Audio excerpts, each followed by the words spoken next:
하나님 말씀 시편 2편입니다.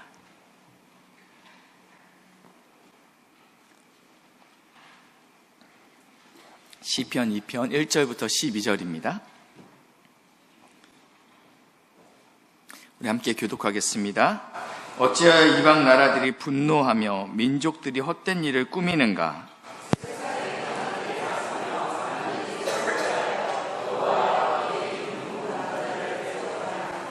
우리가 그들의 맨 것을 끊고 그들의 결박을 벗어버리자 하는도다.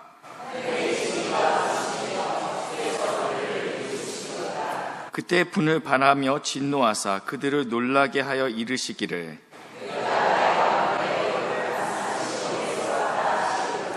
내가 여호와의 명령을 전하노라. 여호와께서 내게 이르시되 너는 내 아들이라. 오늘 내가 너를 낳았도다.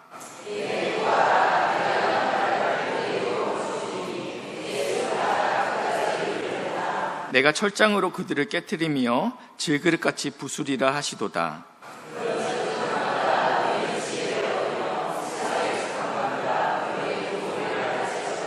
여호와를 경외함으로 섬기고 떨며 즐거워할지어다.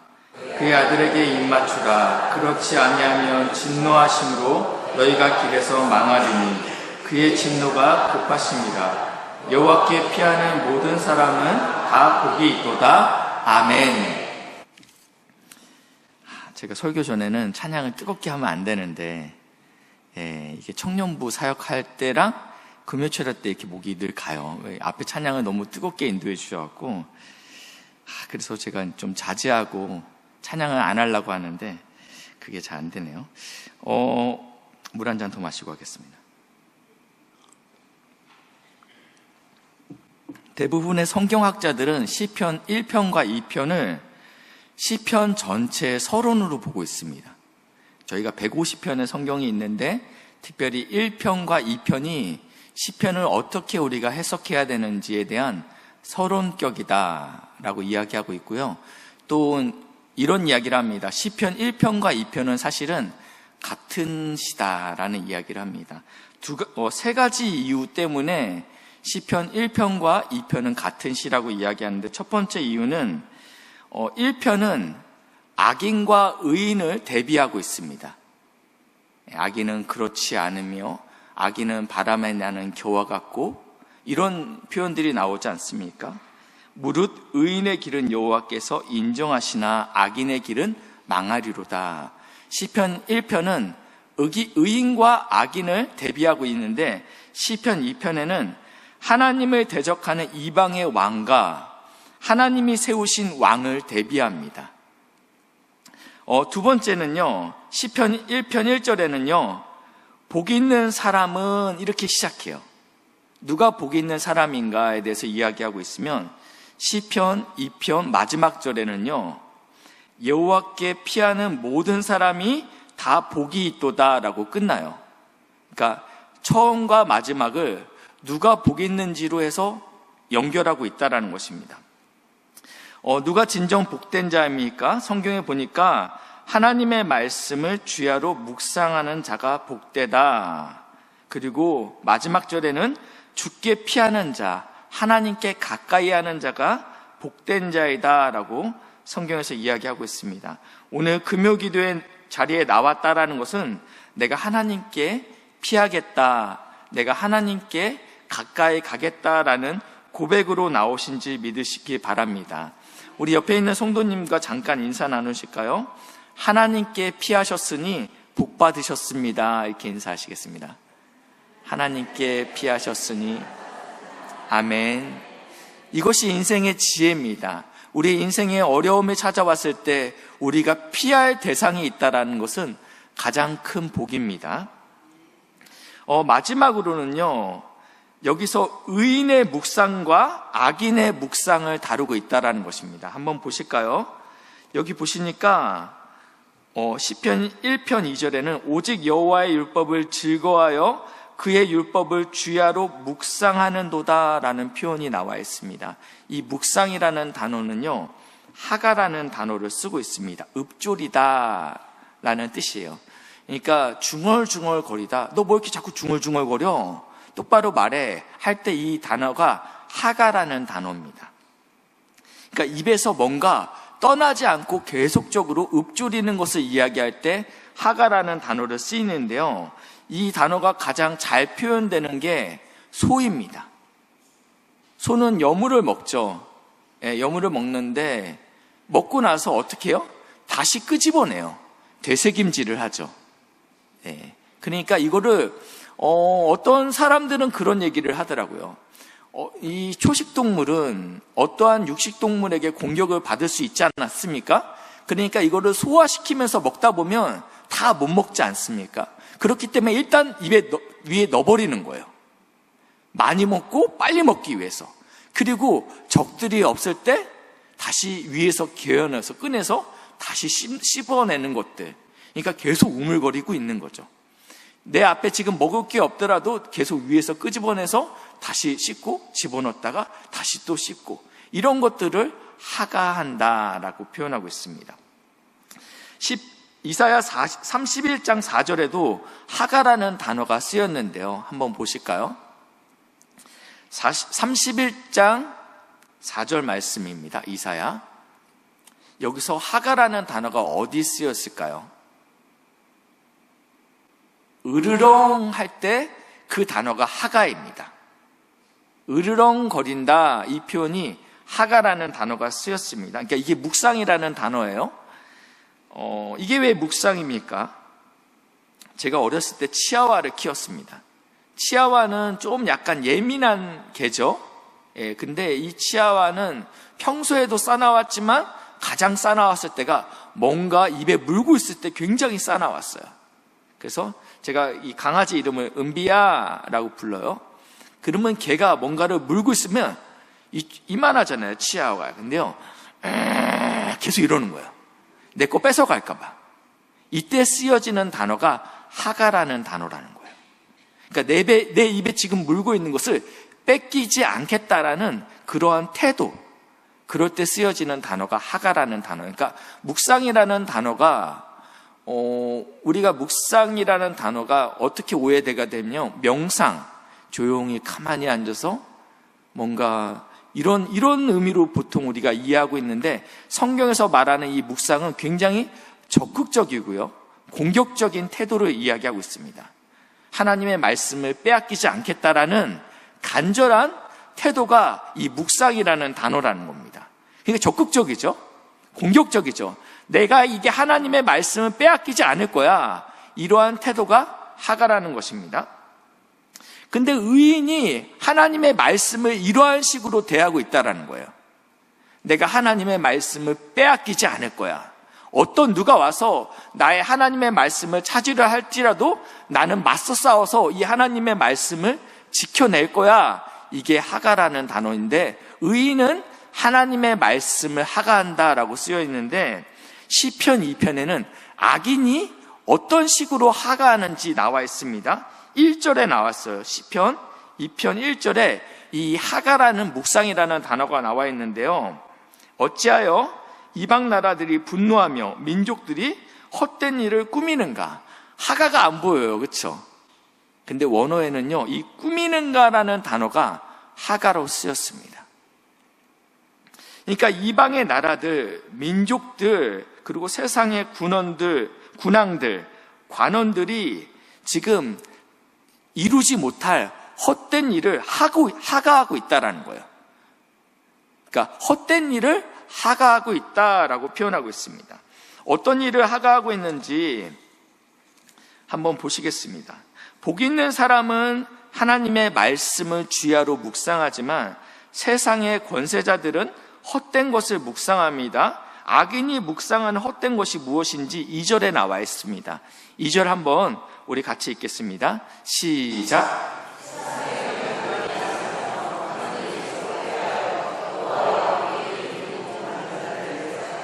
네, 이들이 지금 묵상하는, 하가하는 것은 무엇이냐면요, 여호와와 그의 기름 부음 받은 자를 대적하는 일에 몰두하고 있다라는 거예요. 내가 대적하는 일에 나의 목숨을 걸고 내가 하가하고 있다라는 것입니다. 여기서 보니까 기름 부은 자를 대적하고 있다라고 표현하고 있어요. 기름 부은 자는 누구입니까? 사무엘하 22장 51절 말씀인데요. 여호와께서 그의 왕에게 큰 구원을 주시며 기름 부은 자에게 인자를 베푸시며 영원하도록 다윗과 그의 후손에게로다 하였더라. 여기서 지금 기름 부은 자를 누구라고 표현하고 있냐면 다윗과 그의 후손들, 다윗의 왕조들이라고 표현하고 있습니다. 그러니까 기름 부음 받은 자는 1차적으로 다윗과 그의 후손들이죠. 하나님께서 이 기름 부은 자인 다윗과 후손들에게 영원히 인자하심으로 베푸실 것을 약속하셨습니다. 내가 다윗의 왕조에게 나의 인자하심을 영원히 끊기지 않고 베풀 것이다 라고 약속했는데, 문제는 역사적으로는 BC 586년에 바벨론에 의해서 남유다가 완전히 멸망했다라는 거예요. 더 이상 다윗의 왕조가 회복되지 못합니다. 역사적으로는요. 그렇다면 하나님의 약속은 성취되지 못한 것입니까?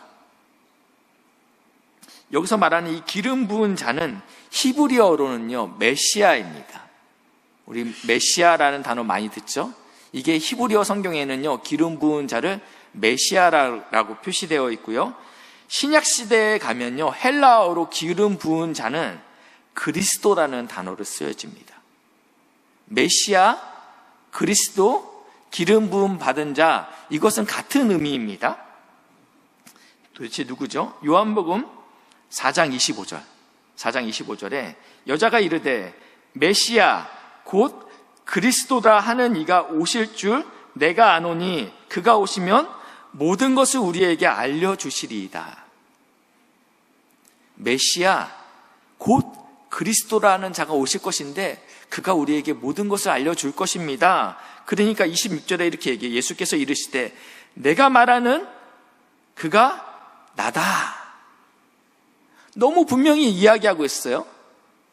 그리스도가 누구라고 이야기하고 있어요? 메시아가 누구라고 얘기하고 있어요? 기름 부음 받은 자가 예수라고 분명히 이야기하고 있습니다. 1차적으로는 분명히 다윗과 그의 후손들이죠. 그렇지만 종국에는 이것이 누구냐? 예수에 대해서 이야기하고 있다는 것입니다. 그러면 이 악인들은요, 여호와와 기름 부은 자를 대적했다라고 표현하고 있는데, 이 악인들은 결국은 예수를 대적하는 자들입니다. 어떠한 방법으로 예수를 대적합니까? 어떠한 방법으로 예수를 대적합니까? 시편 2편 3절에 그들이 어떻게 기름 부음 받은 자를 대적하는지 나와 있는데요. 우리가 그들의 맨 것을 끊고 그의 결박을 벗어버리자 하는도다 라고 표현하고 있어요. 이 맨 것과 결박은 짐승의 목에 걸려있는 멍에를 뜻하고 있습니다. 이 멍에를 뜻하고 있어요. 창조주 되시는 하나님께서 우리의 왕이 되어 통치하시길 원하십니다. 우리를 다스리길 원하시죠. 그러나 우리는 우리의 소견에 옳은 대로 살고자 하는 사사의 시대와 같이 우리가 살아내고 있다는 것입니다. 우리의 삶의 주인이 우리 자신이라는 것입니다. 나의 이성과 사고, 신념이 옳고 그름을 결정합니다. 이런 자들은 반드시 바람에 나는 겨와 같을 것이고 반드시 망할 것이다. 여호와께서 인정하지 않으신다라고 시편 1편에 나와 있습니다. 2024년, 그러니까 올해죠. 미국에서 두 번째로 큰 교단, 미국 연합 감리 교단이 동성 결혼을 축복할 수 있도록, 그리고 동성애자가 목사가 될 수 있도록 인정하게 되었습니다. 영상 한 개 준비했는데 우리 영상을 잠깐 보고 오겠습니다. 소리가 좀 나와야 될 것 같아요. My name is Russian Kimball. My pronouns are he, him, his. I have the privilege of serving as the pastor of Broadway United Methodist Church in downtown Orlando. And also my Amanda Rose for doing my makeup this morning, because you do not want to see what it would look like if I did it. So together is the key word here. Because I could not be where I am today without community support. I could not be the proud gay man serving as a pastor of a United Methodist congregation in Orlando and Florida in the South without having long-standing allies in the work of inclusion, such as Pastor Andy.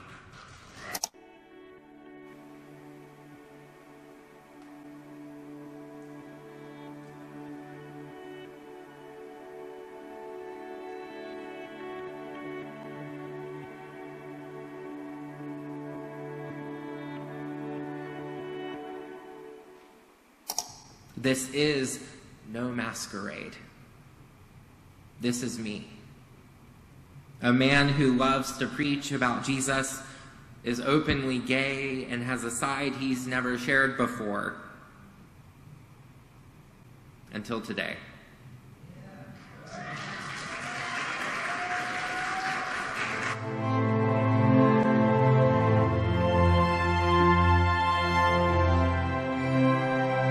미국의 주요 교단에 속하는 연합감리교회는 최근 동성결혼의 찬성의 뜻을 밝히면서 교단에 소속해 있는 일부 교회와 갈등을 빚고 있습니다. 갈등이 심각해지자 교단 측의 뜻을 거부한 목사를 예배 중간에 파면하는 일까지 벌어졌습니다. What kind of your address? Just 1 minute? And I know he has been here for a long time and has done good ministry here. But the bishop feels that at this point in time, starting July 1st, he will be your new pastor here. Okay? Okay? If you sit down, I will close. 네, 됐습니다. 이게 올해 일어난 사건입니다. 이 연합감리교단은 미국에서 두 번째로 큰 교단입니다. 교회가 4만 개의 교회가 있다고 하니까 굉장히 크죠. 더 이상 이 감리교회에서는 이 동성애에 대해서 언급할 수 없습니다. 그리고 동성애를 반대하는 목사가 방금 예배 시간에 쫓겨나는 모습을 저희는 보게 됐습니다. 미국은 개교회주의가 아닙니다. 모든 교회는 다 교단에 속해 있습니다. 무슨 말씀이냐면 교단을 나올 때는 건물과 숟가락 하나도 들고 나오면 안 된다라는 것입니다. 모든 재산이 다 교단 거기 때문입니다. 그러니까 쉽게 탈퇴할 수 없는 구조예요. 내가 교단이 잘못했다고 해서 나온다라는 뜻은 모든 건물과 모든 재산을 다 포기하고 나온다라는 의미입니다. 그리고 나서 이 감리교단에서 이 교회한테 이러한 이야기들을 합니다. 첫 번째는 더 이상 하나님을 아버지라 부르지 말아라. 이건 너무 남성주의다라는 이야기예요. 하늘에 계신 우리 아버지여 할 수 없는 거예요. 왜냐하면 이건 여성에 대한 차별이다라는 거죠. 그리고 그 감리교회에 있는 모든 교회의 화장실은 이제는 남녀 공용 화장실이 될 것입니다. 이것을 설치하라고 이야기합니다. 이것들이 여로보암의 기후가 전혀 다르지 않다라고 생각합니다. 금송아지를 만들어 놓고 이것이 우리를 애굽에서 인도한 우리의 신이다. 그러면서 누구든지 돈만 내면 목사가 될 수 있다. 원하는 자, 자원하는 자는 제사장으로 임명하지 않습니까? 우리는 여호와 하나님을 섬긴다고 하지만 그들은 그들의 입맛대로 성경과 상관없는 하나님을 찾고 있다는 것입니다. 지금 열방이 이런 식으로 다 흐름이 가고 있습니다. 그때 오늘 보니까 4절에 하나님께서 이렇게 4절부터 하늘로 장면이 옮겨갑니다. 이런 상황 가운데 하나님께서 열방이 기름 부은 자를 대적하고 있어요. 비웃고 있어요. 무시하고 있어요. 그러고 있을 때 하나님께서 어떻게 반응하시냐면요. 4절입니다. 하늘에 계신 이가 웃으시며 주께서 그들을 비웃으시리로다 라고 이야기합니다. 그러면서 그때 분을 발하여 진노하사 그들을 놀라게 하여 이르시기를 지금 이방의 왕들과 관리들, 민족들이 힘으로 규모로 하나님 나라를 대적하고 있습니다. 이들을 상징적으로 의미하는 것은 큰 성 바벨론입니다. 큰 성 바벨론입니다. 계시록에 계속 나와 있는데 땅의 음녀들과 가증한 것들의 엄이라고 표현하고 있습니다. 귀신이 머무는 곳, 각종 더러운 영의 본거지가 큰 성 바벨론이라고 계시록에 나와 있습니다. 이 큰 성 바벨론은 화려하고 매력적이고 규모가 있습니다. 얼마 전에 국회 청문회에서 우리 안창호 인권위원장 후보가 청문회를 하는 장면을 혹시 보셨는지 모르겠습니다. 이분은 성경에 근거한 창조론을 믿고 차별금지법을 반대한다는 이유로 한 국회의원에게 탈레반이라는 이야기를 들었어요. 그러면서 많은 국회의원들이 나와서 이런 이야기를 합니다. 유엔도 권고한 차별금지법인데 그런 이야기는 교회에서나 해야 된다라는 거예요. 창조론은 교회에서만 해야지 상식이 있고 그리고 이성을 갖고 있는 사람이 할 수 있는 이야기가 아니라는 것입니다. 1절에 보니까 어찌하여 이방의 나라들이 분노하며 민족들이 헛된 일을 꾸미는가, 하나님을 대적하는가 라고 표현하고 있어요. 이게 굉장히 이슈가 많이 됐습니다. 그래서 한국의 많은 교회들이 우리의 힘을 보여주자, 우리도 소리를 내자. 거기서 한 국회의원이 그래요. 안창호 이 인권위원장 후보에게 창조론이 무엇입니까? 라고 물어봐요. 그랬더니 이분이 하나님께서 천지를 창조하신 것입니다. 그러면서 진화론도 사실은 신념에 바탕된 거라고 이야기해요.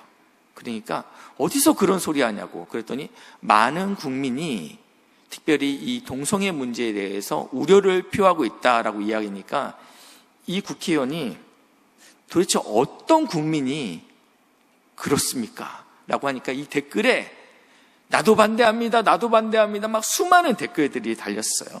그러면서 이 국회의원이 그래요. 나도 기독교인인데 그런 얘기는 이런 데서 하는 것이 아니다. 라고 이야기합니다. 이분은 미국에서 신학을 공부하고 전도사까지 한 국회의원이었습니다. 또 다른 국회의원도 마찬가지로 굉장히 공격하더라고요. 그랬더니 나중에 댓글을 보니까 이분도 아버지가 목사님이다. 지금 현재 목회하고 있는 목사님의 아들이다. 뭐 이런 댓글이 많이 달렸어요. 그러면서 우리의 목소리를 보여줍시다. 우리가 200만 명이 한꺼번에 모여서 우리의 목소리를 들려주면 그들도 우리를 무시하지 못할 것이다. 라고 지금 막 여러 교회가 연합해서 일을 벌이려고 합니다. 저는 이게 필요하다고 생각합니다. 함께 기도하고 함께 힘을 모아야 한다고 생각합니다. 그런데 이 비웃으시던 하나님께서 다른 답을 6절에 내놓으십니다. 6절입니다. 내가 나의 왕을 내 거룩한 산 시온에 세웠다 하시리로다. 지금 저쪽에선 열방이 그리고 왕과 권세자들이 지금 조직적으로 묵상하고 있어요. 기름 부음 받은 자를 대적하기 위해서 묵상하고 있다라는 거예요. 그래갖고 그러면 이쪽에선 규모와 힘으로 지금 나아가고 있어요. 열왕의 왕들이, 권세자들이 나아가고 있는데 하나님께서는 이것을 비웃었어요. 그래서 하나님께서 천군 천사를 동원하신 게 아니고 하나님께서 예수 믿는 사람 싹 다 모여봐, 너희도 한번 규모로 나아가봐, 이 이야기를 하지 않고 하나님의 답은 무엇이냐면 나의 왕을 거룩한 산 시온에 세웠다.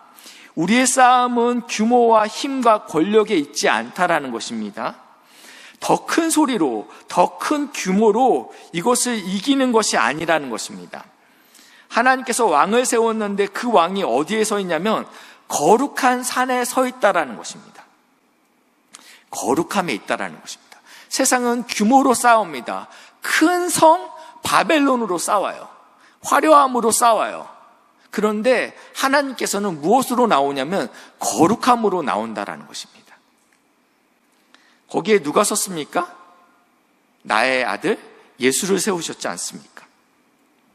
하나님이 세우신 왕 예수처럼 자신을 부정하고 십자가의 길을 걷는 그러한 거룩함, 그런 다름으로 하나님께서 대안을 내셨다라는 것입니다. 7절인데요. 내가 여호와의 명령을 전하노라. 여호와께서 내게 이르시되 너는 내 아들이라. 오늘 내가 너를 낳았도다. 이 고대 근동에서 왕은 신의 아들이라고 합니다. 그렇죠? 애굽의 파라오도 그렇고요. 로마의 황제도 그렇고 다 신의 아들이라는 의미를 갖고 있어요. 근데 여기서 하나님께서 아들이라는 표현을 썼다라는 것입니다. 이제는 부자 관계가 형성됐어요. 아버지와 아들 관계가 형성됐기 때문에 마땅히 간구할 수 있게 됐습니다. 그러니까 8절에 이야기하죠. 내게 구하라. 내가 이방 나라들을 내 유업으로 주리니 내 소유가 땅끝까지 이르리로다. 구하는 자에게 온 열방을 주시겠다라는 것입니다. 하나님께서 이제는 너와 아버지와 아들의 관계가 됐기 때문에 이제는 뭐래요? 구하라고 얘기해요. 그럼 무엇을 주시겠대요? 온 열방을 주시겠대요. 땅끝까지 너의 소유가 될 것이다 라고 말씀하고 있습니다. 근데 이 약속은 예수님에게만 주신 것이 아니고 오늘 우리에게도 주셨다라는 것입니다. 로마서 8장 16절인데요. 한번 같이 읽겠습니다. 시작.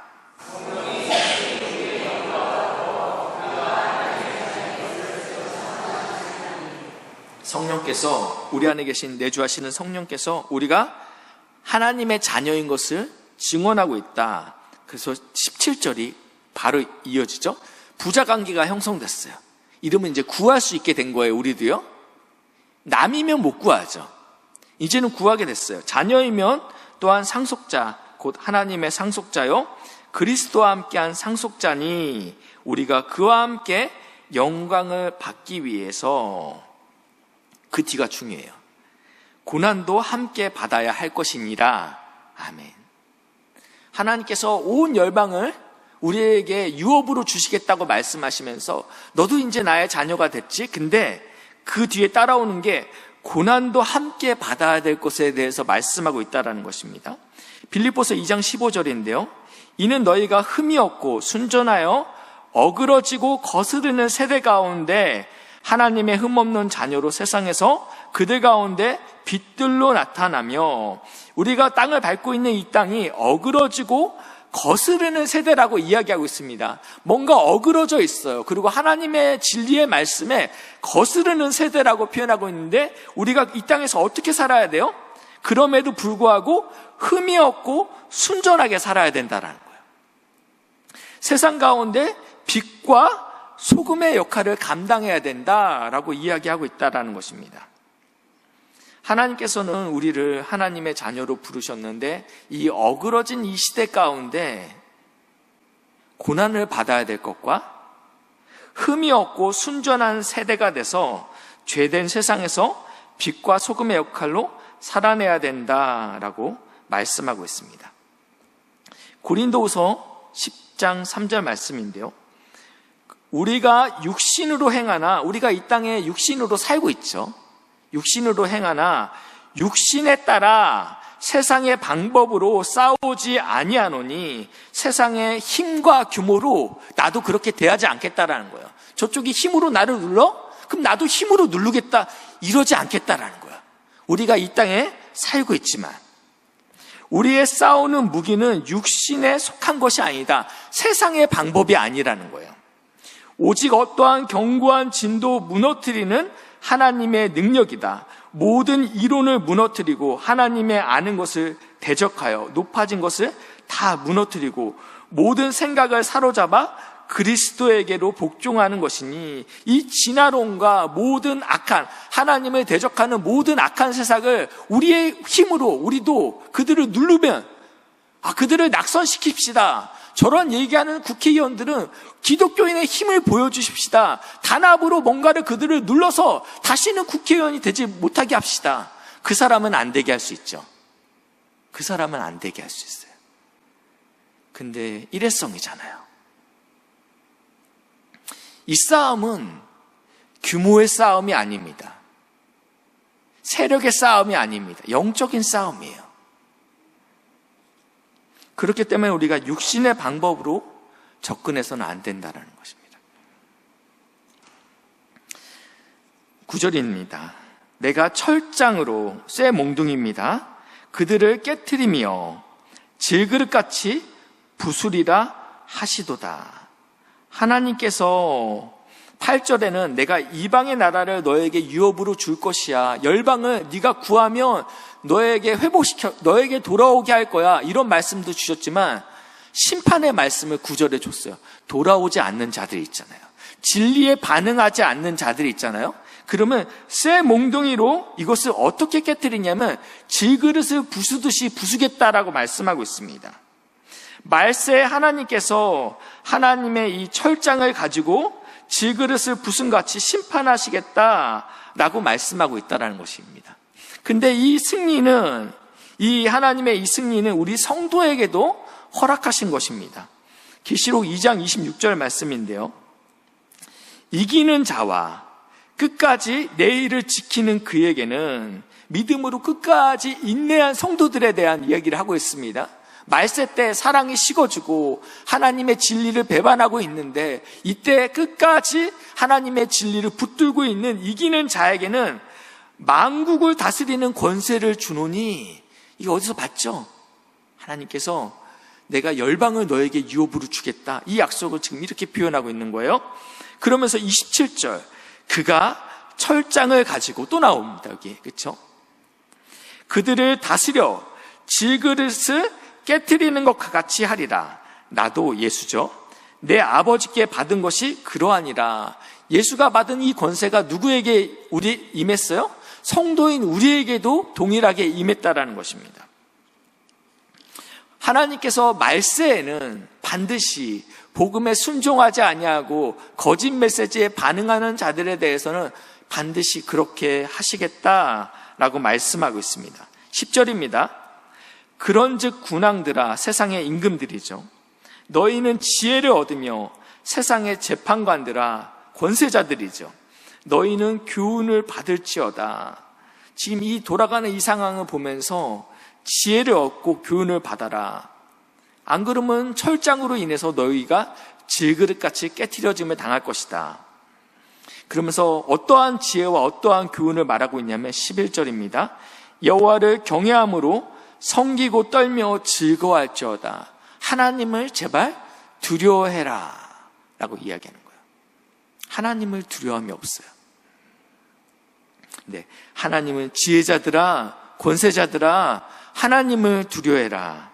그러면서 그의 아들에게 입맞추라. 무슨 말씀이에요? 이것이 너희가 살 길이라는 것입니다. 그에게 항복하라. 그에게 피하라. 순종하고 복종하라. 그렇지 아니하면 진노하심으로 너희가 길에서 망하리니 그의 진노가 급하심이라. 너희가 만약에 하나님께 경배하지 않고 그에게 복종하지 않고 그에게 피하지 않고 그에게 순복하고 복종하지 아니하면 진노하심이 너희에게 임할 것이다. 그러면서 마지막에 여호와께 피하는 모든 사람이 다 복이 있도다라고 말씀하고 있습니다. 무엇이 지혜이고 무엇이 참 교훈입니까? 주야로 여호와의 말씀을 묵상하는 것이 참 지혜이고 여호와께 피하는 것이 참 복이다라고 시편에선 이야기하고 있습니다. 마지막 때에는 진리 싸움입니다. 거짓 진리가 판을 쳐요. 네. 미국에 있는 수많은 교회들이 이미 성경을 믿지 않고 있어요. 동성애 레즈비언 목사님이, 목사님이란 표현도 좀 그렇긴 한데, 저분이 화장을 하고 나와서 지금 내가 이제는 공식적으로 인정받았습니다. 나는 이제 목사예요. 나는 이제 여러분들을 말씀으로 축복할 수 있어요. 그러니까 많은 사람들이 격려하고 박수치잖아요. 이게 세련됐다라고 생각해요. 이게 굉장히 인권을 존중한다고 생각해요. 지금 열방이 다 넘어갔어요. 파리 올림픽을 보셨죠? 예. 염색체로는 남자이지만 여자부 경기에 출전해서 금메달을 땁니다. 이게 문제가 되지 않는 세상입니다. 우리나라도 지금 지자체 경계에서 이러한 일들이 발생하고 있어요. 정신을 우리가 잘 차려야 됩니다. 이 거짓 메시지가 교회를 무너뜨리려고 합니다. 그럴 때 우리가 해야 될 것이 있어요. 그렇죠? 하나님의 아들 됐기 때문에 우리가 우리에게 구하라라고 말씀하고 있어요. 여호와는 비웃으세요. 예. 이 일로 통해서 주님의 교회는 망하지 않습니다. 예. 주님께서 다스리기 때문입니다. 그렇기 때문에 우리가 하나님께 피하고 하나님께 도망치는 복된 은혜가 있길 주님의 이름으로 축복합니다.